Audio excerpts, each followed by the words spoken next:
PM, a good number of Labor MPs on the record saying they're open to reform on negative gearing. Where do you sit on this?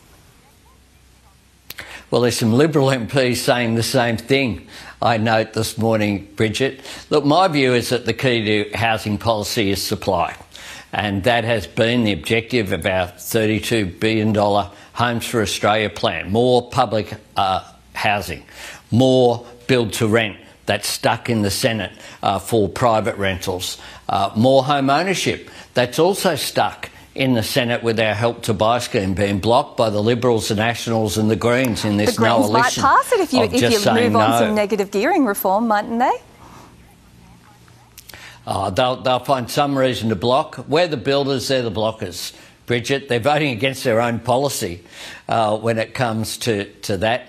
And the issue of negative gearing is one of supply. Will it add to supply or will it decrease supply? The figures and research that has been produced by organisations like the Property Council indicate that it would reduce supply and therefore not contribute to solving the issue. And that's the issue. We just want to get on with our plan of building more homes in the Homes for Australia plan. It's a serious objective that we have. And the Greens should vote for something that is their own policy, by the way. It shows how opportunistic they are, the fact that they're voting against their own policy. Can we just get some clarity for our viewers? Are you considering taking negative gearing reform and capital gains tax reform to the next election? No, we're not. What we're doing is planning for our Homes for Australia policy. That's the policy that we have, and that's what my government is focused on.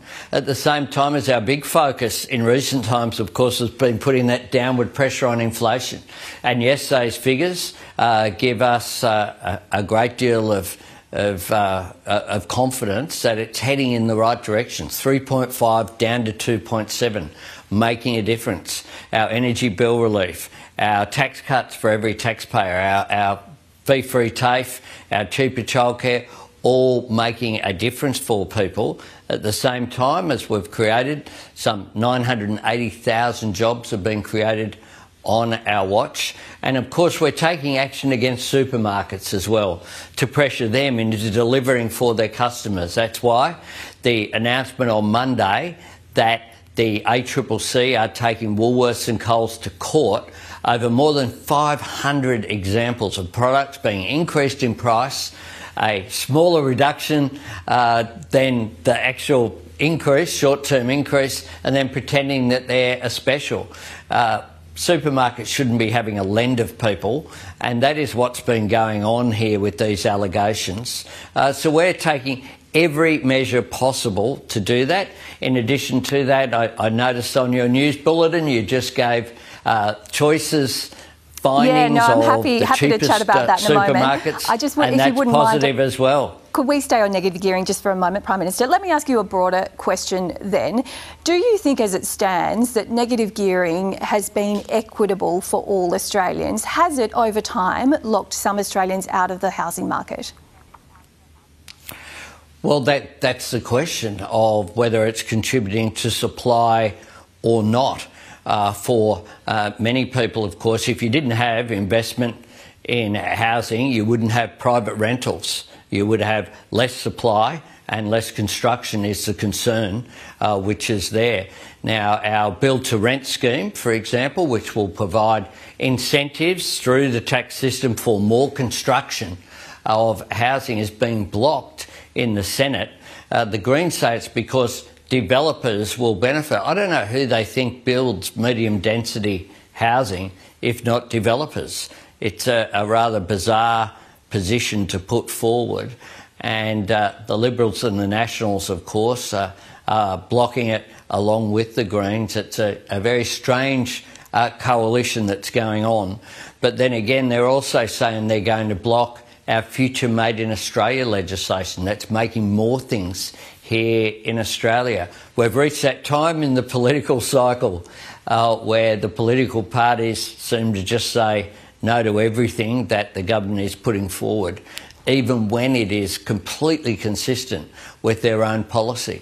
Who directed Treasury to take a look at negative gearing, to bring some analysis to the government. Can you confirm who was it that asked for that?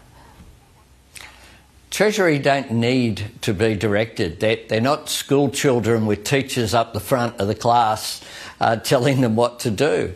I want a public service that looks at ideas, that looks at policy. That's why we have a public service that's dynamic and creative. We want that to occur. And the public service, whether it's my department or Prime Minister and Cabinet or other departments, have units within them that examine policy. And there's nothing unusual about that. There's nothing special about it.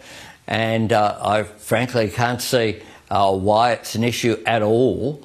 The suggestion is, I haven't seen anything from Treasury, I make that point, but the suggestion that they'd look at housing policy or look at tax policy or look at our current account deficit or look at other things is, to my mind, just what the public service does.